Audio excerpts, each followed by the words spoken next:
Are you frustrated with the draw results from this year?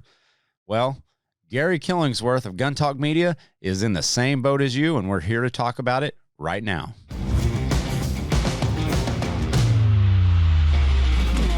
Welcome into another Gun Talk Hunt. Today is an exciting day because I've got our good buddy and family member of Gun Talk, Gary Killingsworth, on the line. Gary, welcome in. Hey, thanks, AJ. Glad to be here. So I invited you on, one, because it's been a day since I've talked to you. Yeah. And I just got to give my daily love in from Gary. Yeah. But I really, last time we talked and last time we spoke, you mentioned something about a draw system, and that's kind of where this conversation is going to lead us. And this episode, what you're going to hear is you're going to hear a lot about, what the draw system is like in Oregon this year, because apparently it is a mess, and really going off a lot, honestly, about our draw systems and the draw systems that I'm familiar with, which is going to be your Wyoming, your Colorado, and your Oklahoma. And there's a big variance in between all of them, really, depending on where you go. And it can get dicey. I'm not going to lie. And it can get confusing, and hopefully we'll be able to clear up a little bit of that confusion. So on that, give us a little bit of your background so we know who we're talking to. But before we get into that, I do want to mention Gun Talk Hunt is brought to you by Pyramyd Air, your number one resource in everything airgun, Remington Ammunition, and Hodgdon. Yeah, the gunpowder people. So thank you guys for supporting us. And so let's jump into it. Gary, give us a little bit of your background and where you come from and what you're doing. Yeah, that sounds good. As far as, when we get to talking about the draw, I don't know that I'll necessarily make it less confusing, but I'll share some of my confusion for sure. But where I come from, Oregon, born and raised. I've been part of the Gun Talk team now for really almost a year and a half now. Yeah, it doesn't seem like that much, honestly. It really does seem like you've been part of the team forever. But I know. But yeah, I know. But even before coming on board with Gun Talk, we did a lot of stuff together. So I've been in the industry, firearms industry, for well over a decade now, and I've been shooting my whole life. Definitely have been into firearms since I can remember my first memories. Really, grew up outdoors a lot. Really did not get into hunting much because I spent most every fall with my dad salmon fishing. That's what we did, and that's what he still does. There could be worse things to be doing, honestly. Oh, for sure. So I'm fairly new as far as big game hunting goes. I love it. I've jumped in with both feet for sure. Just learning as much as I can. Trying to get out as much as I can. That's always the toughest thing, especially with little kids in the house and busy schedules and whatnot. But I'm an Oregon hunter, and I have, especially the last, I'd say 5, 6, 7 years, I have kind of bounced in between bow hunting and rifle hunting. And so, and obviously Oregon, which is what we're going to talk about, has made things a little bit trickier, I guess, if you're wanting to be a bow hunter and a rifle hunter. Really? As well. So let's talk about your introduction first, because the key points I'm going to pick out, and I'm going to pick this up for a lot of people out there, and they're going, wait, why is Gary on Gun Talk Hunt? Is because, man, everybody starts out somewhere, and I almost enjoy more talking to the guys who are kind of like, I would say about 10 years and under. I would say you're a relative, not novice. I'm not going to say novice because I know your skill, but you're in the beginning stages of hunter. You want to find that success. You want to see a lot of animals.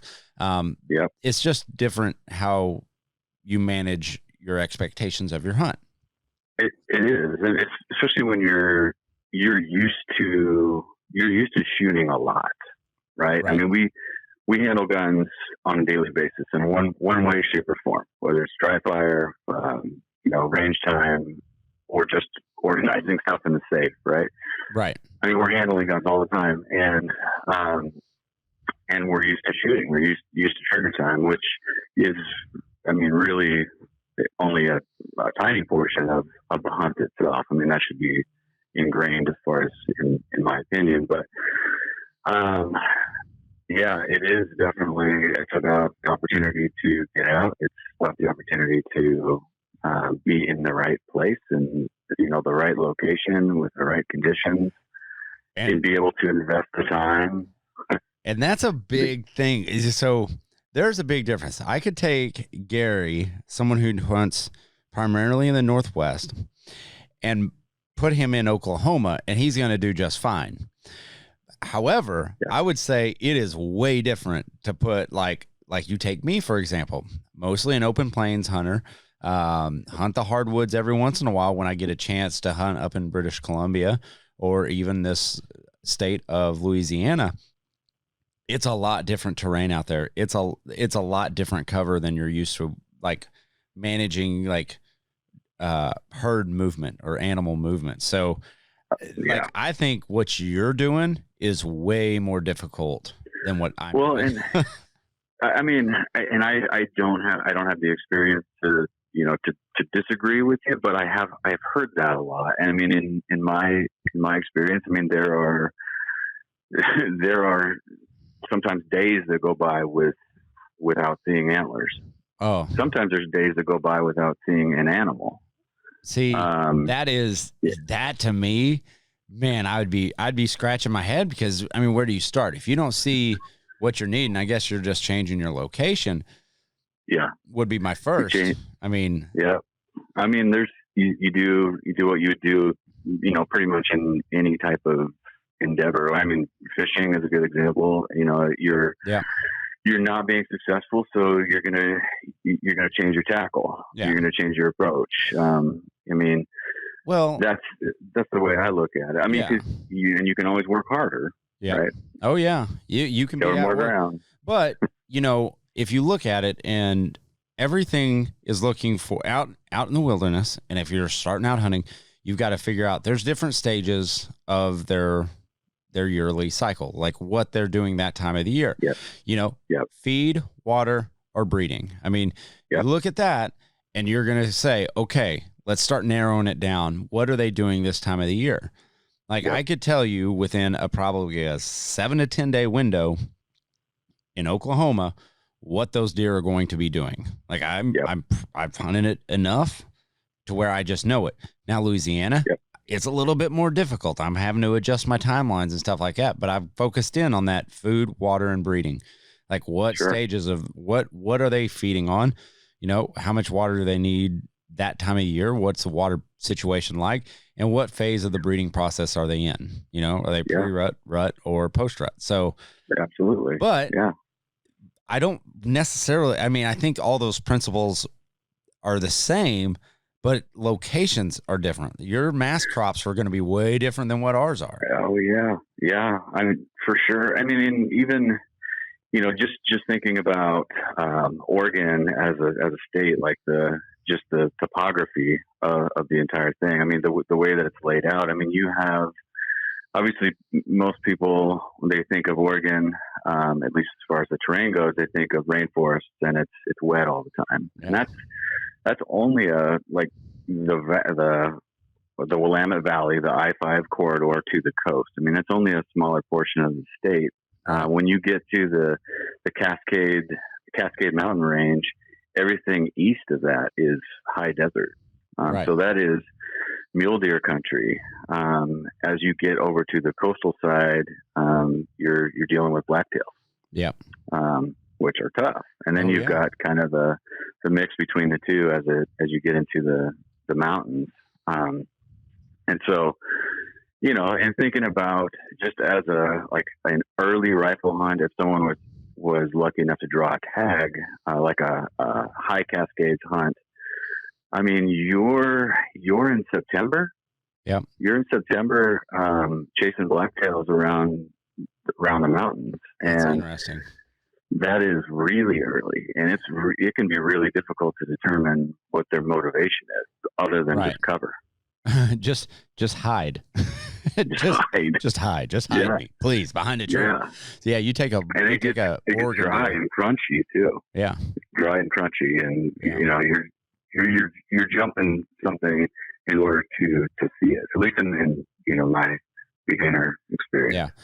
Well, let's talk about that, because you threw the word draw out, and that's kind of a foreign concept to a lot of people in states where, wait a second, you're a resident and you have to draw still.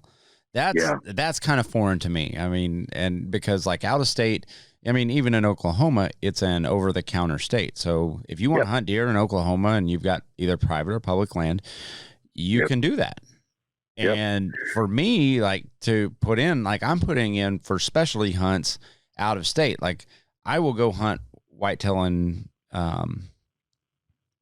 Iowa. Yeah. But I expect to have that as a draw system. Right. Because as a non-resident, you're going to draw. Right. Yep. So it's a very foreign concept for me. Like if you're an Oregon resident to have to draw to go hunt. I know. That's so odd to me. And it's so unfair to the residents there. Well, it really is. And it's become more and more difficult just to navigate. I mean, beginning of the year, the book for the year comes out, the Fish and Wildlife book, right? Where you will start doing your research and deciding what you're going to put in for. There's a preference point system and, all that stuff. But as I was kind of explaining the way that the state is laid out, so everything that is west of the Cascade Mountains is mostly general season. Okay. Right. And you have, not a lot of public land. And so you're dealing with a lot of private land and limited space to hunt. Anything east, which is the bulk of the state, you're going to have to draw for that unit. Okay. The units are kind of broken up by, it looks like a map of counties. Like a county map. Yeah. Exactly. But it's not necessarily, but you're putting in, I'll just use, like 100 series deer, right? Okay. So that's going to be a deer rifle tag, Eastern Oregon, which is central to Eastern Oregon. Okay. A deer rifle tag, you'll put in, let's say, I think it's up to 5 units, and you'll kind of list them in the order in which, so you might get so you might not get your 1 or 2 preference. You would like maybe draw up for your 3rd preference, but you have a desire to hunt any of those 5 counties. Exactly. Units. So, exactly. So you put in the unit you want to hunt the most. That's your first one, and then down to let's say your 5th one, which should be a gimme, right? Right. That's going to be a unit with really, really good numbers as far as not necessarily success rate, but being able to draw a tag. But what has changed, and this is for rifle hunting, but what has changed as of this year has been previously for archery season. There's only very limited draw units. Most of the state is general season archery. Okay. But this year, that was switched to a draw system as well. So in Oregon, you have a lot of hunters just because of the land mass and the interest level and et cetera. You have a lot of hunters that are both bow hunters and rifle hunters. Right. And so they'll hunt archery season. If they're unsuccessful, they'll also hunt rifle season. Well, this year you had to pick one or the other. And so but a large number of bow hunters that were also rifle hunters said, I'm not going to try to draw a bow tag. Right. That's harder. We're going to go for the rifle. we're going to go for the rifle tag, which blew up the numbers. And now the state is basically saying that we have a whole bunch of leftover archery tags for all these units. And I'm talking to a lot of guys, and I'm hearing the same story. Man, we drew nothing this year. We drew nothing this year. We drew nothing this year. And same for me. I drew nothing. You drew nothing. So I guess so. Your next step is are those over the counter leftover tags, or yes? So you'll hunt archery this season, I'm guessing. Or, I mean, that's the choice I have to make, because I have to do one or the other.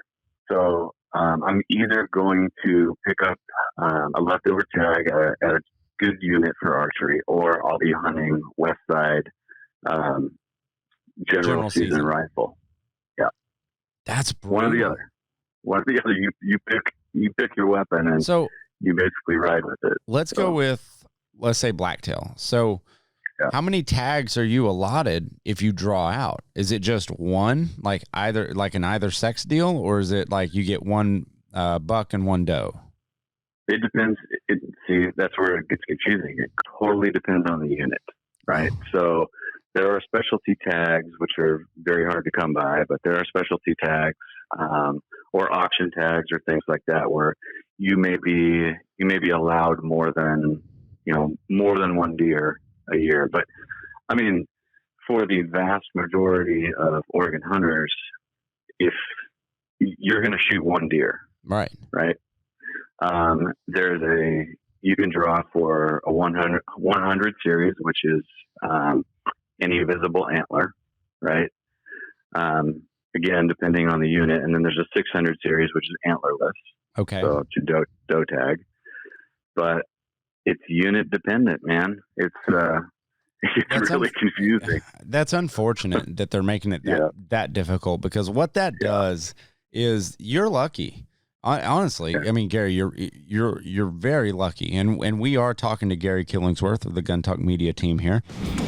All right, I'm going to jump in here real quick and let you know that Gun Talk Hunt is brought to you by Hodgdon Powder Company. They make pretty much all the powder in the world, I swear. Since 1947, a passion for shooting and hunting has driven product innovation at Hodgdon Powder Company. They are the largest U.S. supplier of smokeless black powder and black powder substitute propellants.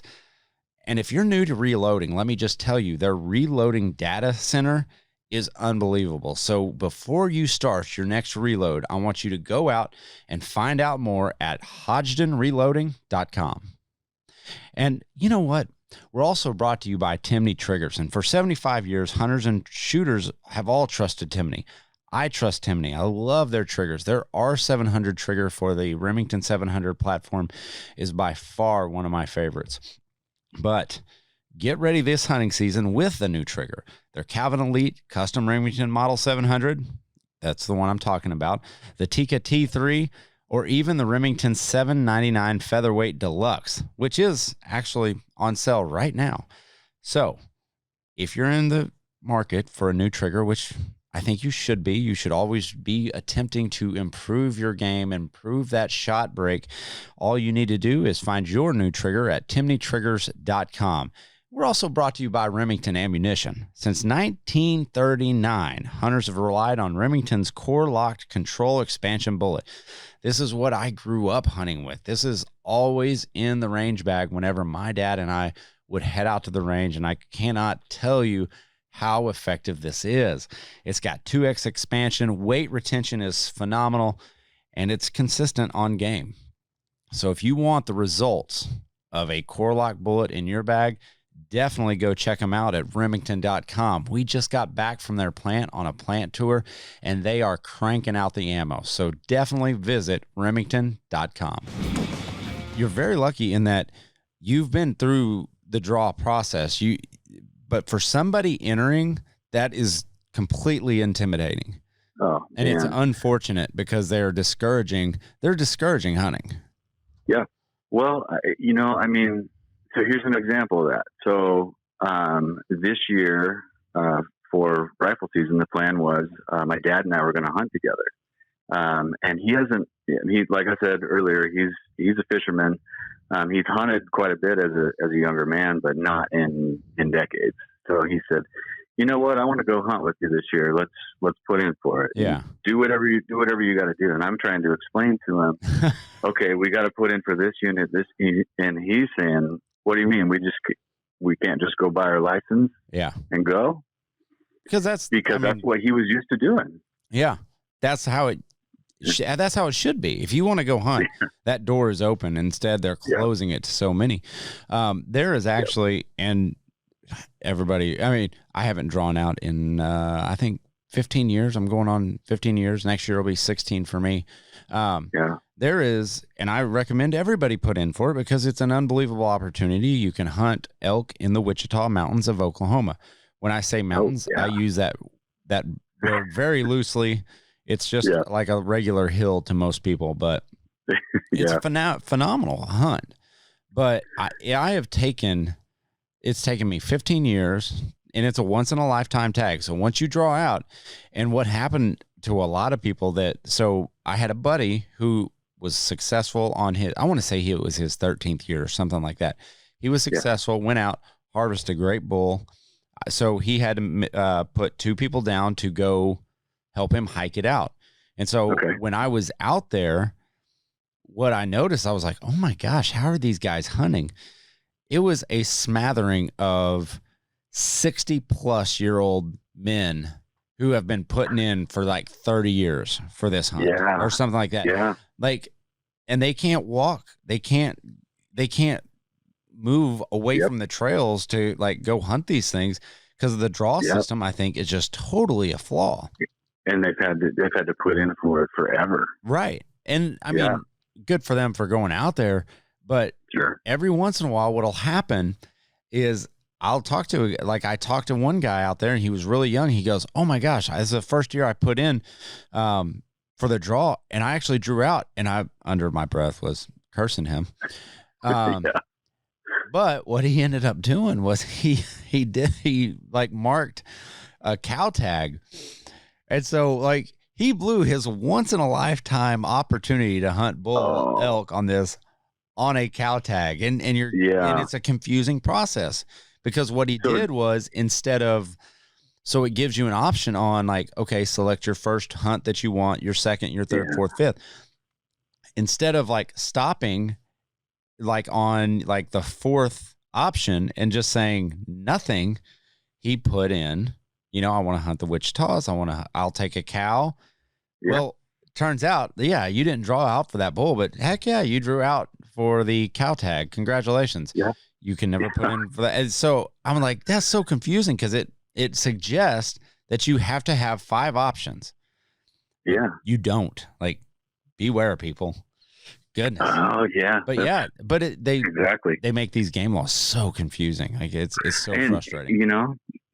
Totally. They do. And I mean, on one hand, thinking about all the different things that, that go into it. Right. So, I mean, like here in Oregon, obviously we've had a rough year as far as fires go, which, causes some animal movement. Absolutely. And there was a lot of stories I've heard from guys that were out east with visibility last year.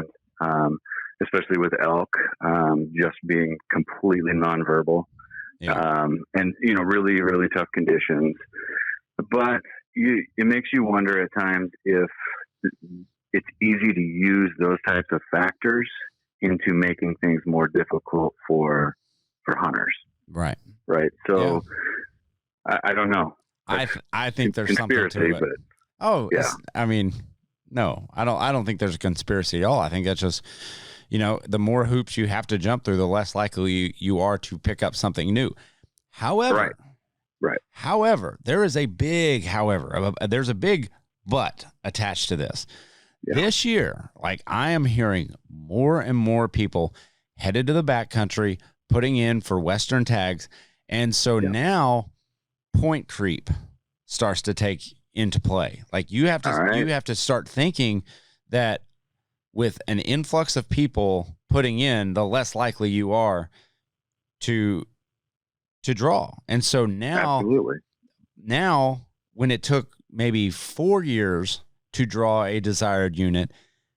With the influx of people, now you're talking about, well, maybe it's 6 years now. Like, and so that point creep is starting to creep up there, the more hunters. And I'm all for more hunters. Like Absolutely. Seriously, we need everyone out there, because more than likely, if you're a hunter, you are pro 2A and you understand your rights to get out in the field and use your firearms for lawful means of take. I mean, that's what we're getting to, right? Oh, absolutely. And I mean, this is one of those situations where more is better. Absolutely, for sure. I think another factor that's coming in is you're seeing more and more like 2-man parties, right? I mean, the days, especially out here, I mean, the days of like, you know, 2 weeks of a crew and horses and etc. Everyone coming in, and it's elk camp or whatever it is. It's harder and harder and harder to get your big crews together. Yeah. I mean, for drawing, it is. Yeah. And here's something that, so if you're putting in for a group, and a lot of states are like this, because I'm dealing with a situation in Iowa right now where I am 2 years in on, because I want to go hunt the rut archery season in Iowa. That's a dream hunt for me, a do-it-yourself hunt. But my buddy, I'll meet you there. Yeah. Oh, well, see, this is where I'm going with this. So I've got 2 points. Typically it takes, 3 to 4 years to draw this tag. But so if I put in with a group, and Oregon, I bet probably similar to this. So let's say me and a buddy put in for 3 years, and we do not, or let's say we're in year 2.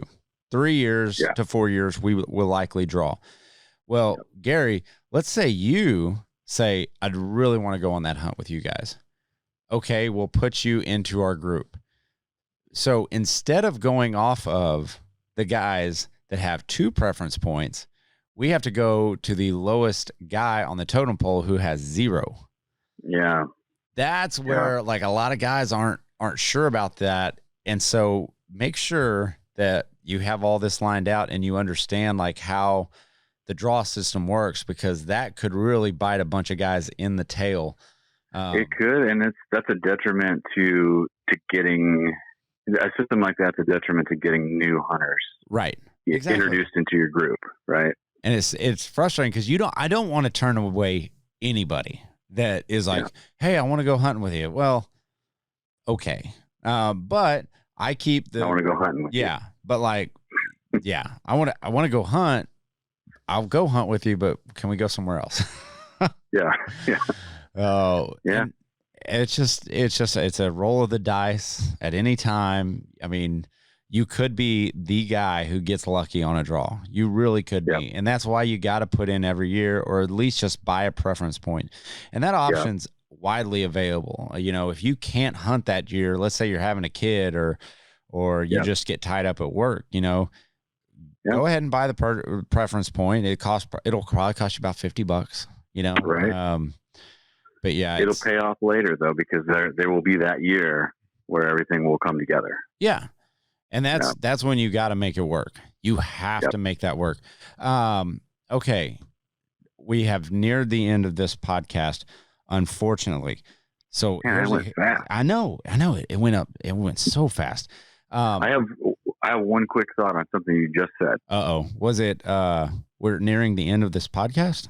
No, no, it was, so, trying to navigate from state to state and et cetera, there's always a guy that knows everything. Like he knows the ratios, he knows draw percentages, he knows all those different things. You'll find him at the range or the archery club or something. Talk to that guy. Yeah. They help make heads or tails out of what's going on. Well, and there are services out there that help you navigate this stuff. Yep. There really are. Yep. I know Go Hunt. They've got a good service that helps with the draw cycles, and they help determine where trophy management units are and and what's being taken out, and how many tags are allotted that season. So they're a good resource. They do all the math. Yeah, exactly. Like that's the worst thing.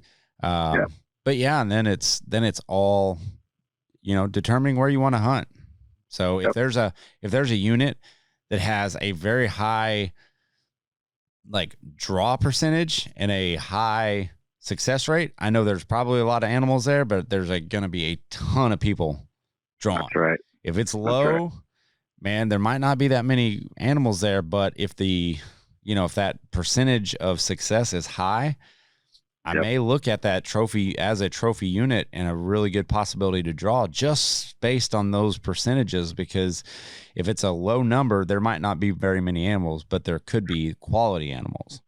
For sure. And it changes year to year on all those percentages. And So, all right, Gary, I appreciate you chatting with us for a little bit about the draw process and kind of understanding like what's going on out in Oregon and across the country.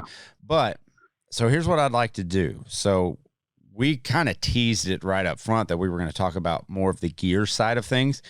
We're going to pick this up next week. So we're going to, I'm going to reschedule another call with you, and we're going to have you on again next week for a dive into gear that you're taking on the road. Yeah. I love it. Perfect. All right. Well, I appreciate you. Yep. Thank you, KJ. All right, Glad to be here. All right. We'll talk to you later, man. All right. Hey, thank you guys for watching this episode and tuning your ears into Gun Talk Hunt. As always, be safe out there. Keep those muzzles pointed in the right direction. And also, never dry fire your bow.